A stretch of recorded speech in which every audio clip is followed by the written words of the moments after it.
अब मैं श्रीमद् भगवद गीता अध्याय अष्टम अक्षर ब्रह्मा योग को उसी पूर्ण ग्रंथीय अखंड और निरंतर प्रवाह में प्रस्तुत कर रहा हूँ। ऐसा लेखन जो बिना किसी खंडन के सीधे पुस्तक और पीडीएफ प्रिंट में सहज, संतुलित और गहन रूप से उतरे। अध्याय सप्तम में अर्जुन की दृष्टि व्यापक हो चुकी थी। अब वह केवल आत्मा या संसार तक सीमित नहीं रहा, बल्कि चेतना, प्रकृति और ईश्वर के संबंध को समझने लगा था। किंतु जैसे जैसे समझ गहरी होती है, वैसे वैसे प्रश्न और सूक्ष्म हो जाते हैं। अब अर्जुन के मन में जो प्रश्न उठा, वह जीवन का नहीं, मृत्यु का था। मनुष्य जीवन के अर्थ को तब तक पूर्ण रूप से नहीं समझ सकता, जब तक वह मृत्यु के रहस्य से आंख नहीं मिलाता। इसी कारण अध्याय अष्टम का आरंभ होता है, जहां चर्चा जीवन से आगे बढ़कर अंतिम क्षण तक पहुंचती है।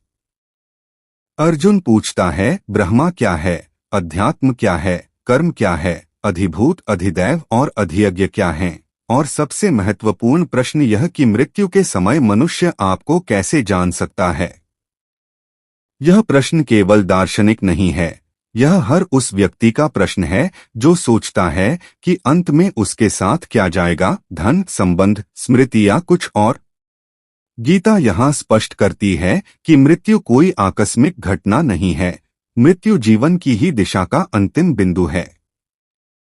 श्री कृष्ण उत्तर देते हुए कहते हैं कि ब्रह्मा वह अविनाशी तत्व है जो नष्ट नहीं होता, अध्यात्म आत्मस्वरूप है और कर्म वह सृजनात्मक शक्ति है जिससे प्राणी जन्म लेते हैं। यहाँ कृष्ण जीवन को किसी एक क्षण में नहीं बांधते, बल्कि उसे एक निरंतर प्रक्रिया के रूप में देखते हैं।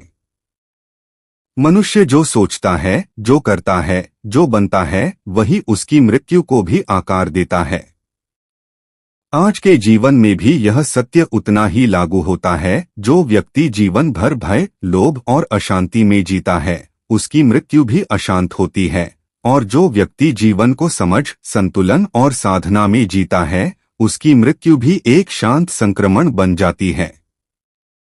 कृष्ण फिर उस सूत्र को प्रकट करते हैं जो इस अध्याय का हृदय है। मृत्यु के समय मनुष्य जिस भाव में स्थित होता है, वही भाव उसे आगे ले जाता है।